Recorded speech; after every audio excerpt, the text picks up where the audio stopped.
आज के गरिमापूर्ण समारोह में जिनका संत स्नाध्याय हमें मिल रहा है,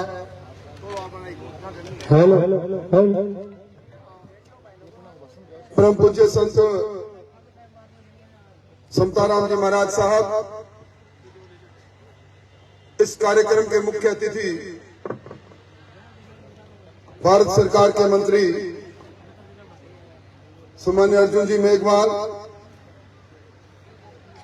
इस कार्यक्रम की अध्यक्षता कर रहे हैं। इस इलाके के सर्वमान्य नेता पूर्व विधायक ठाकुर मनोहर सिंह जी, राजस्थान के सैन्य क्षेत्र में हमारे गौरव के प्रतीक मेजर जनरल एनएस पुरोहित साहब, major general Ashu Singh ji, colonel Rajendra Singh ji, colonel Bhanwar Singh ji, बहन संतोष जी, सम्मान्य जगदीश सिंह जी, गजेंद्र सिंह जी, बजरंग सिंह जी, श्याम प्रताप जी, जितेंद्र जी, भाटी साहब, हिदायत खां जी, और इस अनूठे समागम में इस धौलिया के ऐतिहासिक धरा पर मेरे सामने विराजित पूर्व सैनिकों, सम्राट नागरिक वृंद, बड़ी संख्या में उपस्थित छत्तीसगढ़ माताओं और बहनों, मैं धन्यवाद देना चाहूंगा, साधुवाद देना चाहूंगा राजेंद्र सिंह जी आपको विश्वमित्र फाउंडेशन के तत्वाधान में आपने आजादी के अमृत महोत्सव के अवसर पर 75 उन जांबाजों शहीदों का, उन पूर्व सैनिकों का सम्मान करने का कार्यक्रम रखा जिन्होंने अपना जीवन इस मातृभूमि की रक्षा के लिए, इस मातृभूमि के वैभव के लिए अपना सर्वस्व समर्पण किया। मैं आपको इस बात के लिए धन्यवाद देना चाहूंगा। यह वीरांगनाओं के माता पिता और उनके सहधर्मिणी विराजी है, मैं उनको इस बात की बधाई देना चाहूंगा। कहते हैं कि दुनिया में जो व्यक्ति आता है समय के काल चक्र के साथ उस प्रकृति के आगोश में चला जाता है, अनंत में चला जाता है। और कुछ लोग ऐसे आते हैं धरती पर जो काल के कपाल पर ऐसी रेखाएं खींच जाते हैं कि लंबे समय तक जमाना उन्हें याद रखता है। धन्य हो आप कि आप ऐसे वीर शहीदों की किसी न किसी रूप से माता पिता और सहधर्मिणी के रूप में उनके साथ रही कि आज इस मंच पर सामने जो फोटोग्राफ्स लगे हैं इनको हजारों नेत्र श्रद्धा से निहार रहे हैं।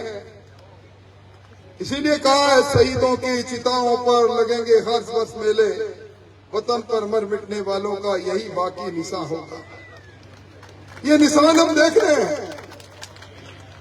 और निश्चित तौर पर अभी राजेंद्र जी धौलिया कह रहे थे, हमारी शेखावाटी के लिए लोग कहते हैं कि बच्चा जब पैदा होता है जिगर में बारूद लेकर पैदा होता है। वतन पर मर मिटना हमारी परंपराएं रही है। 1962 का युद्ध हो, 1971 का युद्ध हो, कारगिल का युद्ध हो और विश्व युद्ध जो दूसरे देश की धरती पर लड़ा गया युद्ध था, हर युद्ध के अंदर हमारे शहीदों ने जो वीरता का इतिहास रचा है, हिंदुस्तान के सैन्य इतिहास के अंदर राजस्थान के सैनिकों को, उनके समर्पण को, उनकी वीरता को बड़े आदर के साथ नमन किया जाता है। यहाँ कारगिल के युद्ध की चर्चा भी चली। हिंदुस्तान के सैन्य इतिहास में लोग लिखते हैं कि इससे कठिन युद्ध नहीं हुआ। दुश्मन चोटी पर बैठा था, हमें उस चोटी को पर बैठे उस चौकी को ध्वस्त करना था। नीचे से हमारे सैनिक उस विपरीत मौसम के अंदर आगे बढ़ रहे थे और इस राजस्थान के अंदर एक तो नहीं 52 शहीद हुए। मैं समझता हूं कि आज हमारे सबके लिए आज हम सुरक्षा में बैठे हैं, उन्हीं के कारण से बैठे हैं। अभी कुछ समय पहले चीन ने एक बार फिर नापाक इरादा किया था। हमारी सरहद पर जब चीन आगे बढ़ रहा था, उस समय हमारे सैनिकों की वीरता की वो कहानी हमने अखबारों में पढ़ी। द्वंद्व युद्ध करके बिना बंदूक और तोप चलाए हमारे वीर सैनिकों ने वो कीर्तिमान स्थापित किया कि आज हमें उन पर गर्व है। आज हम कह सकते हैं हिंदुस्तान का सैन्य बल दुनिया के अंदर दूसरा सबसे बड़ा सैन्य बल है। आज इस हिंदुस्तान की सेना को सुसज्जित करने के लिए यहाँ मुझसे पहले 1 रैंक 1 पेंशन की बात चली, पुरोहित साहब ने कहा। मैं समझता हूं कि जब कोई बड़ी योजना लागू होती है, बरसों की पुरानी मांग, मुझे याद आता है वो समय जब कभी भी पूर्व सैनिक मिला करते थे, इस पेंशन के भेदभाव को, और इसीलिए कहा करते थे 1 रैंक की 1 पेंशन होनी चाहिए। विश्व के सबसे लोकप्रिय नेता नरेंद्र मोदी जी ने इसको लागू किया। अगर इसमें विसंगतियां रही होगी, अभी अर्जुन जी कहकर गए हैं, मैं पुरोहित साहब से कहूंगा एक दिन आप पधारें, हम समय लेकर चलते हैं और देश के रक्षा मंत्री जी से बात करके इसका समाधान भी करते हैं। परंतु कई बार कई चीजों को देखकर बड़ा कष्ट होता है। हमारी राजस्थान की विधानसभा का अभी बजट सत्र समाप्त हुआ है और उस बजट सत्र में पुलवामा में शहीद हमारी वीरांगनाएं जब विधानसभा का दरवाजा खटखटाने आई, पुलवामा में शहीद हुई वीरांगना मंजू जाट, मधुबाला, सुंदरी देवी, रेणु सिंह जी डॉक्टर किरोड़ी लाल जी के साथ आई और उन्होंने कहा कि सरकार ने जो पैकेज की घोषणा की है वो पैकेज हमें नहीं मिल रहा। सरकार ने नहीं सुनी, विधानसभा ने मैंने मामला उठाया, वीरांगनाएं धरने पर बैठी। वहां मैं राज्यपाल को इच्छा मृत्यु का अपना ज्ञापन दिया।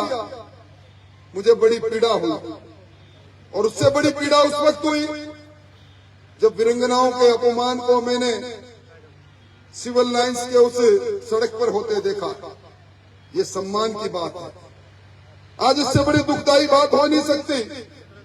और जब ये मामला सदन में उठा तो हमारे संसदीय कार्य मंत्री जी ने उन पर चारित्रिक हमला किया। मुझे बड़ी शर्म महसूस हुई। मैं समझता हूं कि आज हमारे लिए सम्मान का दिन है, सम्मान की बात है और हमारे वीरांगनाओं को। और जब एक सवाल मैंने किया विधानसभा में, मैंने कहा कितने शहीदों के पैकेज अभी बाकी है 3 साल में। उन्होंने कहा 34 शहीदों के पैकेज हमें देने थे, हमने 29 नहीं दिए।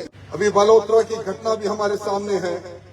मैं कुल मिला के यही कहूंगा, जब कभी बदलाव की आहट में आपकी कृपा से होगी, इन वीर वीरांगनाओं के सम्मान की कमी नहीं होगी। इनके पूरे पैकेज को किस प्रकार ये वीर वीरांगनाएं अपने जीवन को सम्मान पूर्वक जी सके, किस प्रकार हम उनकी शहादत को नमन करें जिन्होंने जीवन दिया है, इसके बारे में निश्चित तौर पर गंभीरता से विचार करेंगे।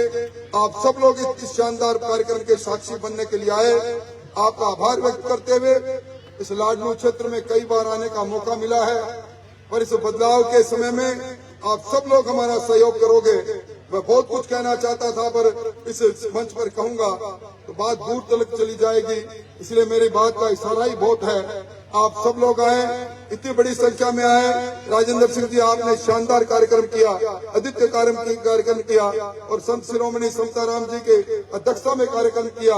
आज उनके प्रवचन भी हम सुनेंगे।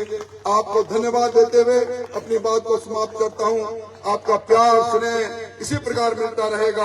हम सब लोग मिलकर हमारे समाज की जो ख्यातियां हैं, जिन्होंने अपनी जान दी है, उनके सम्मान को और आगे बढ़ाने के लिए कोशिश करेंगे। बहुत बहुत धन्यवाद, बहुत बहुत आभार।